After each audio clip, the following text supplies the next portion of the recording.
네, 할렐루야. 오늘은 복음의 가치관이라는 제목으로 함께 은혜 나누기를 원합니다.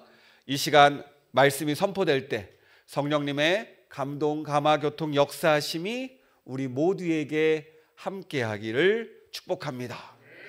여러분, 예수님이 오심을 기념하는 성탄절이 얼마 남지 않았습니다. 며칠 남았죠? 3일. 네, 성가대는 알고 있죠? 칸타타 며칠 남았어요? 예, 그래요. 3일 남았습니다. 예. 여러분, 예수님을 어떻게 기다리십니까? 저는요, 기뻐했으면 좋겠습니다. 더 기뻐하며 주님을 기다렸으면 좋겠어요. 왜냐하면 나를 살리신 예수님, 그분이 오셨는데 얼마나 기쁘십니까? 그리고 이 예수님이 내 안에 계신데 얼마나 좋아요. 이 기쁨이 우리 마음 속에 또 우리 삶 속에 충만하기를 축복합니다. 이거 한번 따라해 볼까요? 나는 예수로 사는 사람이다. 아멘. 그렇습니다. 우리는 예수로 사는 사람인 줄 믿습니다.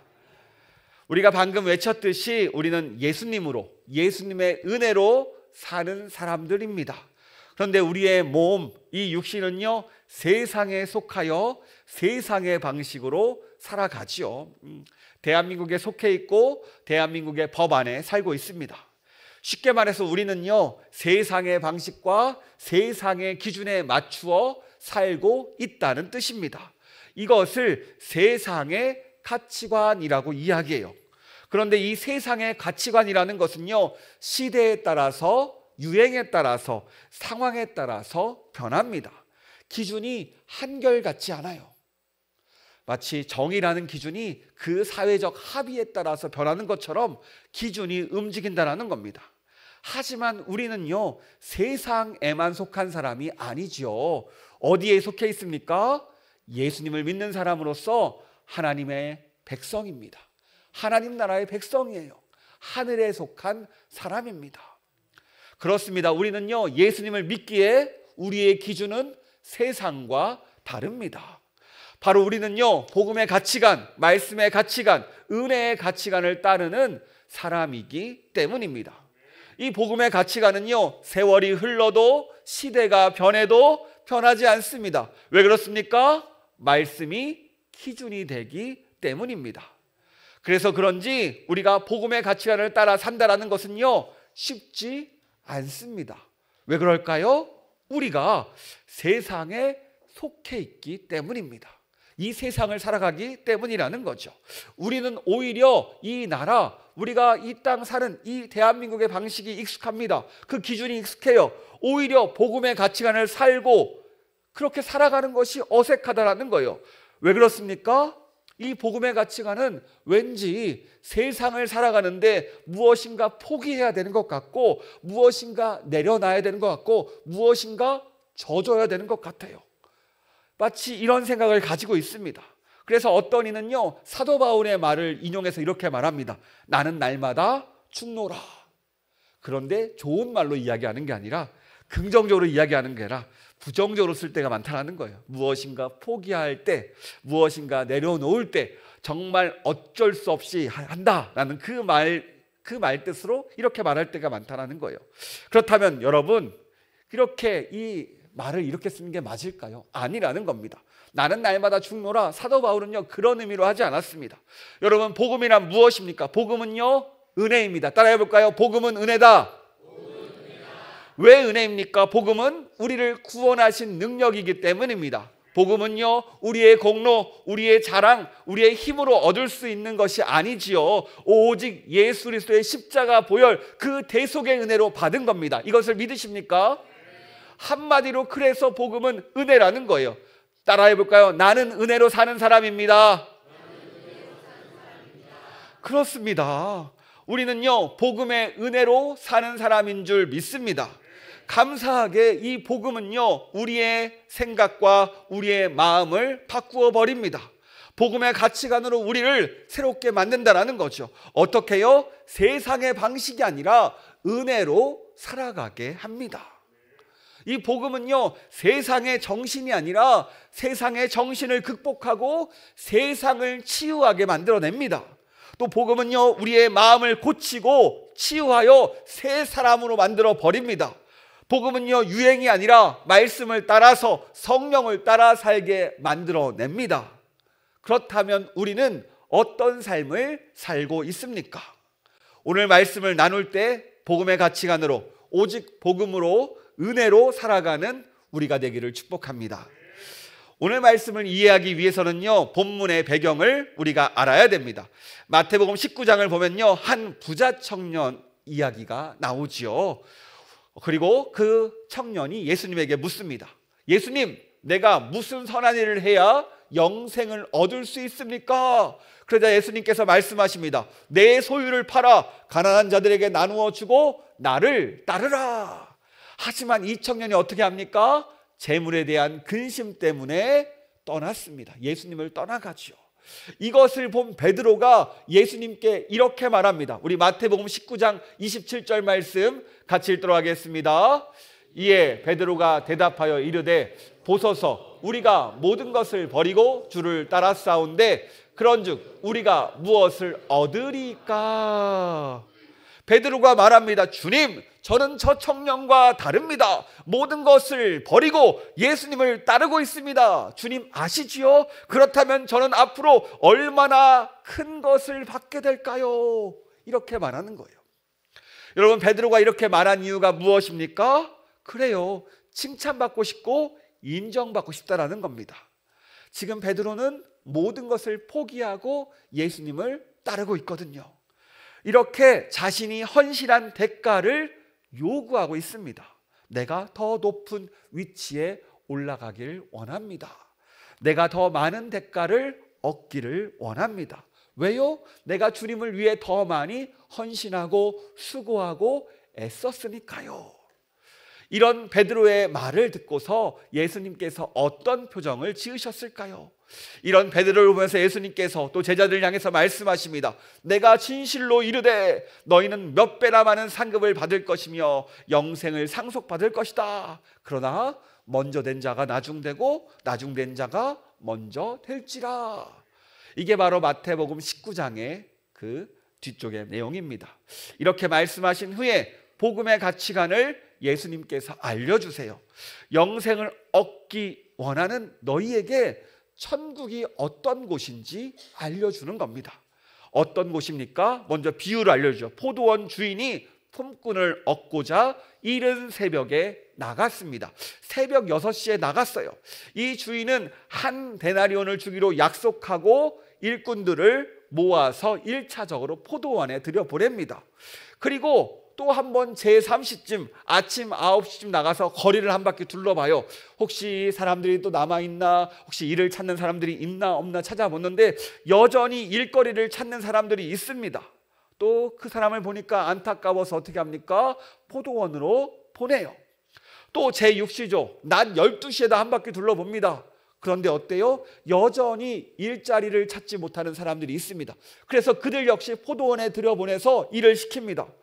그래도 아쉬운지 3시에 한번 나가봤어요. 여전히 일을 구하지 못한 사람들이 있습니다. 그 사람들을 또 포도원으로 들려보내요.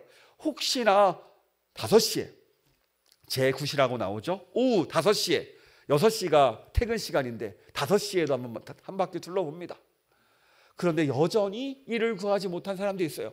얼마나 안타까웠는지 정말로 급박하니까 그 사람들도 포도원에 들여보내서 일을 시킵니다. 그래요. 이게 바로 오늘의 이야기입니다. 예수님은요, 그리고 이들에게 품꾼을, 그 품삯을 지불합니다. 먼저 5시에 온 친구들에게 한 데나리온을 지불해요. 그리고 3시에 온 친구들에게도 한 데나리온을 전해줍니다. 12시에도 몇 데나리온 줬을까요? 한 데나리온. 9시에도요? 한 데나리온. 새벽 6시에 온 친구도요? 자, 그렇다면 누가 불만이 제일 많겠습니까? 그렇죠. 여러분 생각해 보세요. 내가 새벽 6시부터 일했는데 내 친구는 5시에 왔어요. 옆 사람은 바라볼 때 어떤 느낌이 듭니까? 얄밉지 않겠습니까? 저는 마치 그런 기분인 것 같아요. 오늘 본문이 그런 상황입니다.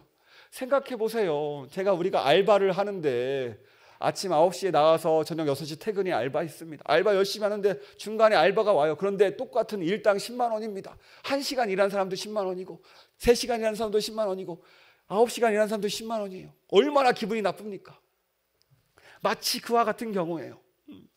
아마도 오늘 말씀의 내용과 같이 주인을 향해서 원망하고 항의하지 않겠습니까? 이것은 예수님 당시나 오늘이나 같은 상황, 같은 반응이라는 거예요. 요즘 어떻습니까? 일을 많이 하면, 일을 또 오랜 시간 하면 많이 받는 것이 경제적 이치죠. 알바도 시간당 수당을 받는데요. 여러분, 사람들이 이직하는 이유가 무엇입니까? 자기 능력에 맞는 대우를 받기 위해서 이직을 하죠. 같은 직장을 다녀도 월급이 다를 때 얼마나 기분이 나쁩니까? 마찬가지로 왜 이들에게 불평과 원망이 나왔습니까? 다른 이유가 아니에요. 오늘 말씀 10절과 10절에서 12절까지의 말씀 같이 읽도록 하겠습니다. 먼저 온 자들이 와서 더 받을 줄 알았더니 그들도 한 데나리온씩 받은지라. 받은 후 집주인을 원망하여 이르되 나중 온 이 사람들은 1시간밖에 일하지 아니하였거늘 그들을 종일 수고하며 더위를 견딘 우리와 같게 하였나이다. 그래요. 이들은요, 왜 불평과 불만이 나왔냐? 다른 이유가 아닙니다. 첫 번째, 세상의 가치관으로 접근했기 때문이에요. 먼저 세상의 가치관의 기준은 무엇입니까? 바로 나입니다. 자기중심적이에요. 나를 기준에 놓고 상대방을 판단하고 상대방을 비교합니다.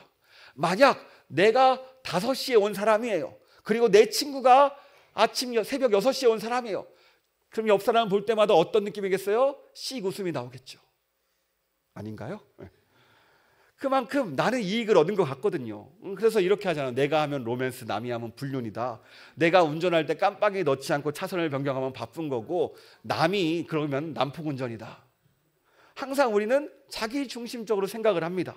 내 기준으로 생각하기 때문에 내 모든 것들을 내 생각으로, 나 중심으로 판단한다는 거예요.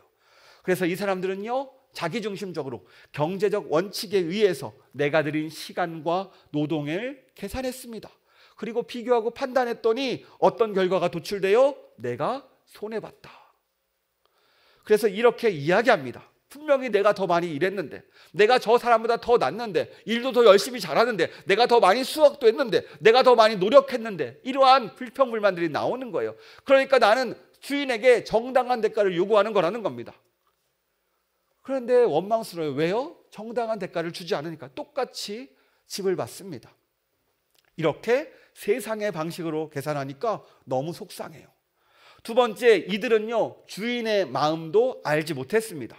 포도원 주인이 이들을 어떤 마음으로 고용했는지 몰랐어요. 포도원 주인이 어떤 생각으로 이들을 데려왔는지도 몰랐습니다. 마치 직원들이 사장의 마음을 모르듯이, 마치 그와 같아요. 제가 보니까 사회적 기업 같은 데는요, 기업의 이익을 추구하기보다는 사람들에게, 사회적 약자에게 기회를 주는 것에 초점을 맞추잖아요. 그래가지고 이익을 얻기를 하지만 그래도 그것을 가지고 나아갑니다.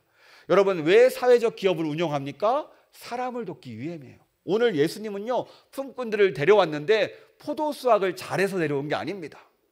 포도를 잘 따서, 일을 잘해서 막 등치가 좋아서 힘이 넘쳐서 데려온 게 아니라는 거예요. 왜 이들을 데려왔습니까? 우리 3절 말씀 함께 읽도록 하겠습니다. 시작. 또 제3시에 나가보니 장터에 놀고 있는 사람들이 또 있는지라. 그래요. 원래 이들은요, 장터에서 놀고 있던 사람들입니다. 길에서 놀고 있으니까 그게 안쓰러워서 데려왔던 거예요. 그리고 6절에서 7절 말씀에 이렇게 나옵니다. 같이 읽도록 하겠습니다. 또 11시에도 나가보니 서 있는 사람들이 또 있는지라. 이르되 너희는 어찌하여 종일토록 놀고 여기 서 있느냐. 7절입니다. 이르되 우리를 품꾼으로 쓰는 이가 없음이니이다. 이르되 너희는 포도원에 들어가라 하니라. 아멘. 그래요. 이들은 일이 없던 사람들이었습니다. 아무 일 없어서, 일이 없어서, 불러주는 일이 없어서 가슴 졸이면서 어떤 일을 할 수 있을까? 누가 나를 고용해 줄까? 하염없이 기다리던 사람이었는데, 일용직 근로자들이었는데, 이렇게 먹고 살 것을 걱정하며 사는 사람들이었는데 어떻게 합니까? 그들을 불쌍히 여겨서 데려갔던 거예요. 그래서 포도원 주인은요, 이들에게 일을 맡겼고 약속한 대로 품삯을 지급했습니다. 보세요. 그들을 위해서 포도원에서 일을도 시켜주고 또 돈도 지불한 고마운 분입니다. 사실 그들의 주인에게 은혜를 감사해야 되는데, 그것을 알아야 되는데 오히려 반대로 불평하고 원망만 쏟고 있습니다. 마치 죽을 것 같은 사람 살려놓으니까 더 내놓으라고 하는 경우입니다. 이런 사람을 뭐라고 불러야 될까요? 적반하장도 유분수지하면서 은혜도 모르는 사람이라고 이야기하죠. 우리가 돈 이야기, 임금 이야기, 일당 이야기 하다 보니까 감정이입이 돼서 우리가 그동안 받았던 서름이 폭발하는데요. 사실 오늘 본문은요, 우리가 사는 세상을 설명하기 위한 본문이 아니죠. 어떤 본문입니까? 우리 1절 말씀 같이 읽도록 하겠습니다. 천국은 마치 품꾼을 포도원에 들여보내려고 이른 아침에 집주인과 같으니, 그래요. 바로 천국에 대해서 하나님 나라에 우리를 들여보내기 위해서 애쓰시는 하나님, 그 하나님의 마음을 표현하기 위한 비유였습니다. 그래요. 우리가 하나님의 마음을 알아야 되기 때문에 예수님께서 비유로 설명해 주신 겁니다. 내 기준에 의해서, 말씀의 기준으로 주님이 어떤 마음으로 이 세상에 오셨는지를 알라는 겁니다. 그렇습니다. 오늘 말씀은요, 세상의 기준을 알려주는 게 아닙니다. 하늘의 기준을 알려주고 주님의 마음을 알려주고 세상의 가치관이 아니라 복음의 가치관, 복음의 가치에 대해서 어떻게 우리를 생각하는지, 어떻게 우리를 불러주셨는지 그것에 대해서 이야기하기 위해서 오늘 말씀을 설명하고 있다는 거예요. 우리는요, 성탄절을 맞이하고 있습니다. 오늘 오후에는요, 성탄 전야제가 준비되어 있고요, 해운권 추첨도 준비되어 있다고 합니다. 많이 참석해 주시기 바랍니다. 또 수요일 25일에는요 11시에 성탄 축하 예배가 있습니다. 은혜로운 예배가 있고요, 우리 시온성가대에서 은혜로운 칸다타도 준비하고 있습니다. 모두 함께 하셔서 주님께 예배했으면 좋겠어요. 여러분, 예수님께서 왜 이 땅에 오셨습니까? 우리에게 생명을 주기 위해서, 우리를 구원해 주기 위해서 오셨습니다. 이것을 믿으십니까? 그렇다면 우리는요, 먼저 받은 은혜를 기억해야 됩니다. 우리는요, 원래 죽을 수밖에 없는 인생이었습니다. 사망으로, 심판으로, 지옥으로 떨어져서 갈 수밖에 없는 인생이었어요. 마치 오늘 일자리를 얻지 못하면 내일 죽을 수밖에 없는 운명이었습니다. 겨우 하루하루 살아가는 존재들이었어요. 하지만 이런 우리를 불쌍히 여기시는 주님께서 예수님을 이 땅에 보내셔서 예수님께서 자기 생명을 대신 내어주고 자기의 생명값으로 우리를 살려내셨다라는 거예요. 이게 바로 십자가 사건입니다. 그래요, 우리가 받은 이 예수님의 십자가 사랑은 결코 값싼 은혜가 아니라는 겁니다. 그냥 거저 주는 것도 아니에요. 예수님의 십자가라는 엄청난 대가를 통해서 우리가 그 은혜를 누리고 있습니다. 그래서 예수님의 핏값이라고 이야기하죠. 이 예수님의 핏값은요, 우리가 평생 노력해도, 평생 일평생 어떠한 것을 다해서도, 그 어떤 일을 해서도 이 예수님의 핏값을 감당할 수 없어요. 갚을 수 없습니다. 그래서 은혜로 아무 공로 없이 우리에게 주신 거예요. 세상에서 가장 귀하고 그 어떤 가치도 매길 수 없는 것이 예수님의 피입니다. 이 피가 우리를 살렸다라는 거예요. 따라해 볼까요? 나는 예수님의 핏값이다. 아멘. 그렇습니다. 나는요, 예수님의 핏값으로 산 은혜의 결정체입니다. 그리고 이 교회는요, 예수님의 피가 모여있는 놀라운 은혜의 장소인 줄 믿습니다. 나도 소중하고 옆 사람도 소중해요. 모두가 소중한 존재들이에요. 왜요? 이 교회도 예수님의 핏값이기 때문입니다. 주님은요, 우리의 모든 지체들 하나하나를 귀한 피를 주고 사셨어요. 왜요? 우리 모두가 소중하기 때문입니다. 그런데 우리 예수님을 맞이하는 대림절 마지막 주, 어떤 마음으로 이 예수님을 기다리십니까? 어떤 마음으로 예수님을 맞이하십니까? 이 예수님의 십자가 사랑의 은혜를 기억하십니까? 예수님께서 왜 이 땅에 오셨는지 그 은혜를 기억하세요? 우리가 또 얼마나 큰 은혜를 누리고 있는지 알고 계십니까? 문제는 우리가 이 은혜를 쉽게 잊어버린다는 거예요. 우리가 예수님을 처음 어떻게 만났습니까? 분명히 뜨겁게 만난 분도 있고 자연스럽게 말씀이 믿어지는 분도 있고 때로는 어떤 감격을 통해 만난 분들이 있습니다. 어느 순간 말씀이 믿어지기도 하고요, 내가 받은 사랑이 깨달아지기도 하고요, 내가 혼자가 아니라 주님이 나와 함께 하신다는 그 사실이 믿어질 때가 있고요, 나를 만져주시고 나를 치해주시고 그때마다 함께 해주시는, 찬양할 때 예배 가운데 말씀 가운데 나와 함께 하시는 그 감격이 있잖아요. 오늘 우리가 일상에 치여서 또 포도원 일이 너무 바빠서 때로는 하나님의 은혜, 그 예수님의 은혜를 잊어버릴 때가 많다라는 겁니다. 여러분, 왜 바쁩니까? 세상 일이 바쁩니까? 교회 일이 바쁩니까? 심지어 너무 바빠서 주의 말씀도 잊어버리고 다시 세상의 기준으로 보니까 옆 사람이 그렇게 얄미울지 몰라요. 왜 이렇게 밥을 한 끼 나보다 더 한 숟가락 더 먹는 것 같고, 교회 와서 더 사랑받는 것 같고, 교회에서 왔다 갔다 하는데 하나님께 더 사랑받는 그 느낌, 무엇인가 내가 손해보는 느낌이에요. 여러분, 세상의 기준을 보니까 그래요. 그런데 포도원 주인은요, 뭐라고 이들에게 하면서 약속하면서 데려왔습니까? 2절 말씀에 이렇게 말씀하세요. 주님은 다 약속하셨습니다. 같이 읽도록 하겠습니다. 그가 하루 한 데나리온씩 품꾼들과 약속하여 포도원에 들여보내고, 또 13절에 이렇게도 말씀하세요. 같이 읽겠습니다. 주인이 그 중에 한 사람에게 대답하여 이르되 친구여, 내가 내게 잘못한 것이 없노라. 내가 나와 한 데나리온의 약속을 하지 아니하였느냐. 그래요, 주인은요 결코 사람들과의 약속을 어기지 않았습니다. 너 한 데나리온 줄게, 나와 함께 일하자라고 동일한 계약을 맺었어요.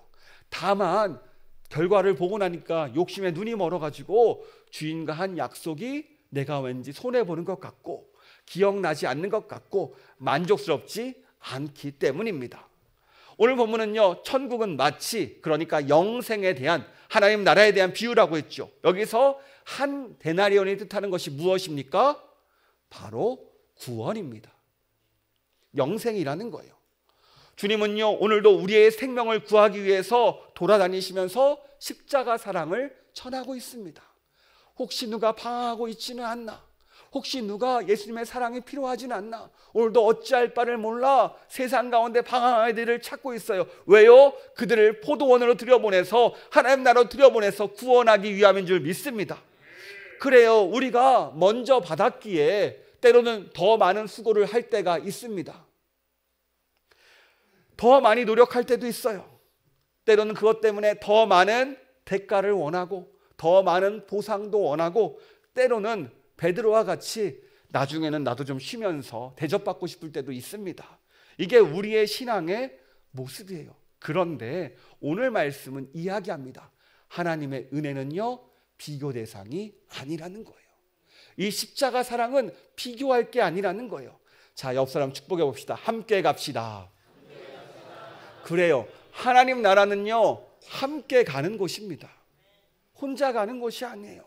내가 더 많이 수고했어, 내가 더 많이 노력했어, 그렇게 서로 싸우는 것이 아니라 우리 수고와 헌신을 주님이 다 아신다니까요. 이것을 하나님이 상급으로 주십니다. 오히려 긍정적으로 생각해 보세요. 내가 새벽 6시부터 하나님 나라를 위해서 일했습니다. 얼마나 하나님께서 기뻐하실까요? 얼마나 하나님께서 좋아하실까요? 정말로 얼마나 더 많은 사랑을 받을까요? 얼마나 세상에서 더 고생하지 않을까요? 여러분 생각해 보세요. 5시에까지 일자리를 구하지 못한 사람은 그 시간 내내 마음 졸이면서 두려워하면서 가슴 졸이면서 살고 있었습니다. 결국 최후의 순간에 결국 그때 은혜를 받은 거잖아요. 여러분 생각해 보세요. 마지막 5시에 와서 주님을 믿고 구원받는 것도 은혜이지만 먼저 받는 것, 먼저 평안을 누리고 하늘의 은혜가 함께하는 것, 이것이 더 많은 축복인 줄 믿습니다. 우리는요 항상 모든 자리에서 서로 박수 쳐줘야 돼요. 먼저 왔건 늦게 왔건 모두 구원받을 때 우리는 박수 칠 줄 알아야 됩니다. 축복할 줄 알아야 돼요. 왜요? 그 구원은 축복이기 때문입니다. 우리는요 서로가 서로에게 은혜를 나눠줘야 돼요. 여러분, 우리가 수고한 것들도 알아요. 헌신한 것도 압니다. 그런데 이런 것들은요 주님이 다 책임져 주십니다. 여러분, 베드로가 물어봤잖아요. 나는 더 많은 공로와 더 많은 것들을 얻게 되겠죠 라고 이야기하니까 예수님께서 마태복음 19장 29절에서 이렇게 말씀하십니다. 같이 읽겠습니다. 또 내 이름을 위하여 집이나 형제나 자매나 부모나 자식이나 전토를 벌인 자마다 여러 배를 받고 또 영생을 상속하리라. 여기서 여러 배는요, 몇 배의 축복을 받을 것이고 라고 이야기합니다. 세번역에서는 100배의 축복을 100배를 받는다고 이야기해요. 영적인 축복, 그러니까 하늘의 상급이 함께 한다라는 겁니다. 먼저 수고한 이들에게 주어져요. 우리의 수고와 헌신은 누가 기억해요? 하나님이 기억해 주시고 하나님이 갚아 주십니다. 그리고 예수님을 믿는 모두에게 무엇을 허락하십니까? 영생을 허락하세요. 얼마나 감사합니까? 이것이 바로 은혜라는 거예요. 먼저 된 자나 나중 된 자나 모두 은혜로 살아갑니다. 사실 우리는 먼저 된 자로서 불평불만할 때가 많아요. 먼저 온 자들이요, 어때요? 이 성전을 더 열심히 가꿉니다. 어쩌면 오늘 식사 준비도 했을지 몰라요.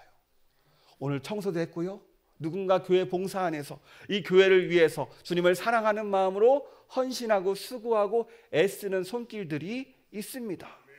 그래요. 그런데 이것들 가지고 우리가 누가 많이 하니 적게 하니 이런 것들 가지고 비교할 필요가 없다라는 거예요.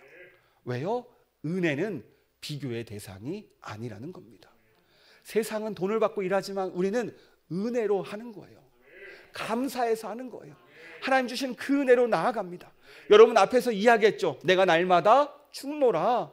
이 고백이 좋은 의미로 하면요, 어떤 의미입니까? 내가 너무 행복한 거예요. 은혜가 넘치니까 내가 기뻐서, 내가 은혜가 행복하니까, 은혜가 가득 차니까 너무나 감사함으로 배려하고 내어주고 내가 더 수고하고 헌신해 줄 수 있다는 겁니다.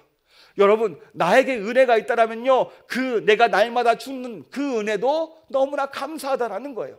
여러분, 내가 은혜를 잊었는지 아니면 은혜를 가지고 있는지 체크하는 방법이 뭔지 아십니까? 나에게 감사가 있느냐 없느냐로 체크 가능해요. 오늘 내 입술에서 불평불만이 나온다 그러면 우리에게 은혜가 떨어졌습니다. 은혜가 없어요. 그런데 내 입술에서 감사가 나온다, 기쁨이 나온다, 비록 막 눈도 뚫고 먼 길도 뚫고 추위도 뚫고 이 교회에 나오지만 감사함이 넘친다라면 그의 입술은요, 은혜가 넘치는 줄 믿습니다. 그러면 우리는요, 끊임없이 자기를 계속 돌봐야 돼요. 내 신앙 상태가 어떠지? 영적인 상태가 어떠지? 혹시 은혜가 떨어졌다면 주여 은혜를 부어 주시옵소서. 정말 구원의 은혜 우리에게 정말로 첫 마음, 그 마음을 회복시켜 주시옵소서. 그런 기도가 계속 나가야 된다는 거예요. 여러분, 무엇인가 처음 시작할 때, 첫 출근이나 첫 개업이나 첫 사업을 시작할 때 어때요?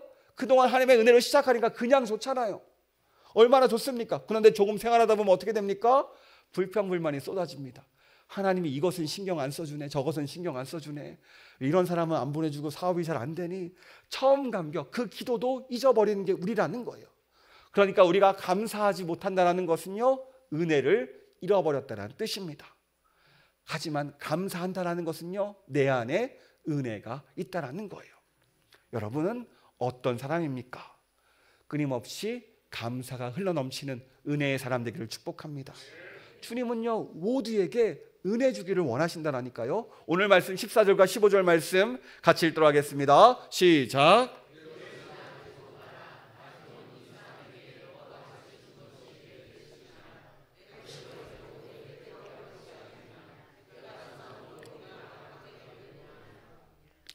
그래요. 우리에게 은혜를 주시는 것도 하나님의 뜻이고, 또 늦게나마 은혜를 얻기 원하는 것도 하나님의 뜻입니다. 이게 무슨 말이에요? 쉽게 말해서 하나님은 오늘도 우리 모두에게 은혜 베풀어 주기를 원하신다라는 거예요. 왜요? 하나님은 선하시기 때문입니다. 하나님이 선하시다라는 것은 하나님의 방법이 선하시고 하나님이 하시는 일이 모두 선하시다라는 말이죠. 그 결과가 바로 우리가 받은 은혜입니다. 여러분, 예수님이 이 땅에 왜 오셨습니까? 우리를 구원하시기 위해서 오셨습니다. 이것을 믿으십니까? 문제는 우리가 주님께 받은 은혜를 놓친다는 거예요. 여러분, 받은 은혜를 기억하지 못하고 받은 은혜를 잊어버리고 하나님께 원망할 때도 있습니다. 이게 우리의 모습이 연약한 모습이에요. 우리가 금요 기도회 때 출애굽기를 나누는데 이스라엘 백성들이 홍해의 기적을 경험하고 3일 뒤에 마실 물이 없으니까 그 은혜를 잊어버리고 모세를 향해서, 하나님을 향해서 원망합니다. 또 그곳에서 마라의 쓴물이 단물로 변하는 것을 경험해요. 또 지나가 보니까 먹을 것이 없다고 또 그 내일을 잊고 또 불평합니다. 그러니까 어제 받은 은혜로 살아가는 게 아니라는 거예요. 우리는 마치 어제 받은 은혜는요, 금방 잃어버립니다. 오늘 당장 문제를 만나면 그 은혜가 생각나지 않아요. 우리는요, 매일 매순간 하나님의 은혜가 필요합니다. 여러분, 왜 이 예배가 중요합니까? 주의 말씀을 듣고 주의 은혜를 누리기 위함인 줄 믿습니다. 예수님께서 베드로에게 이렇게 말씀하세요. 16절 말씀 같이 읽도록 하겠습니다. 이와 같이 나중된 자로서 먼저 되고 먼저 된 자로서 나중되니라. 그래요. 처음 믿었다고 긴장감을 놓아버리고 괜찮겠지 하다가 어떻게 됩니까? 나중이 된대요. 우리가 먼저 무엇이 중요한지 이것을 우선순위를 잘 살펴봤으면 좋겠습니다. 그래요. 우리가 신앙생활 가운데 때로는 지칠 때가 있습니다. 봉사도 힘들고 삶도 힘들고 교회 안에서 관계도 힘들고 가정도 힘들고 모든 상황이 힘들 때 우리에게 무엇이 필요합니까? 그것은 바로 은혜인 줄 믿습니다. 특별히 너희가 받은 구원의 은혜를 기억하라는 거예요. 또 주님께서 말씀하시죠. 내가 너를 사랑한다. 나와 함께 하자. 오늘도 내 포도원에 함께 가자라고 말씀하시는 그 사랑의 음성을 듣는 우리가 되길 축복합니다. 그 초대했던 그 감격을 기억하시길 축복합니다. 오늘 본문이 주는 복음의 가치관이 무엇입니까? 주님은요, 한 영혼도 그냥 빈손으로 돌려보내기를 원치 않습니다. 마음 가득히, 양손 가득히 복음의 은혜로 가득 채워서 각자의 삶의 자리로 보내기를 원하세요. 그래요. 은혜는요, 계산하는 것이 아닙니다. 오랫동안 이 자리를 지킨 사람이나 예배 시간 늦게 와서 겨우 예배 출석 체크하는 사람이나 모두가 은혜 받기를 원하는 것이 주님의 마음이라는 거예요. 여러분, 또 예배는 다른 사람과 비교하는 것도 아니에요. 교회는요, 비교하러 오는 곳이 아닙니다. 나와 하나님과의 관계를 위해 그 관계를 더 깊게 하기 위해서 오는 곳입니다. 그러므로 주님께 집중하기를 바랍니다. 옆 사람 신경 쓰지 말고 주님께 집중하세요. 주시는 마음에 집중하세요. 눈물이 나오면 눈물을 흘리고 주님 주시는 그 마음께 나를 맡기는 시간 되기를 축복합니다. 그러면 우리에게 반드시 은혜가 부어집니다. 혹시 나에게 감사가 멈췄습니까? 그렇다면 답은 은혜입니다. 은혜를 구할 때 감사가 다시 시작될 줄 믿습니다. 오늘 주님은요, 우리에게 은혜 베풀어 주기를 원하십니다. 이것을 믿으며 은혜를 구하는 저와 여러분 되기를 축복합니다. 그럴 때 오늘도 찾아오셔서 우리에게 놀라운 은혜와 역사로 함께 하시는 그 은혜가 함께 할 줄 믿습니다. 우리 이 마음 가지고 함께 찬양하도록 하겠습니다. 하나님의 은혜로 있을 때 없는 자 왜 구속하여 주는지 난 알 수 없. 우리 다시 한번 고백합니다. 하나님의 은혜로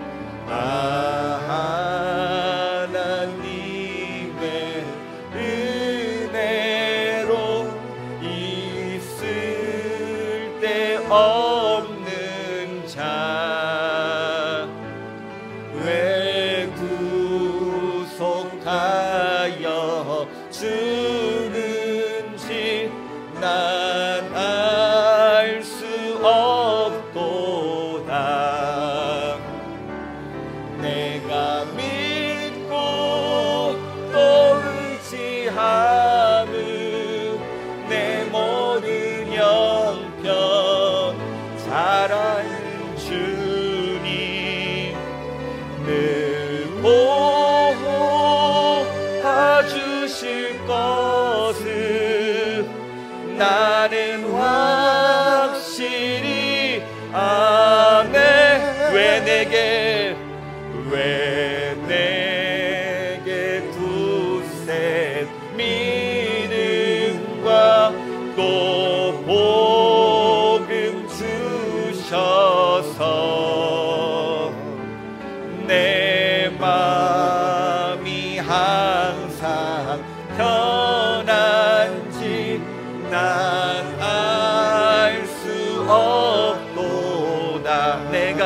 믿고 내가 믿고 또 의지함은 내 모든 형편 아시는 주님 늘 보호해 주실 것을 나는 확실히 아네. 왜 내게 성령 주셔서 내 마음은 감동해.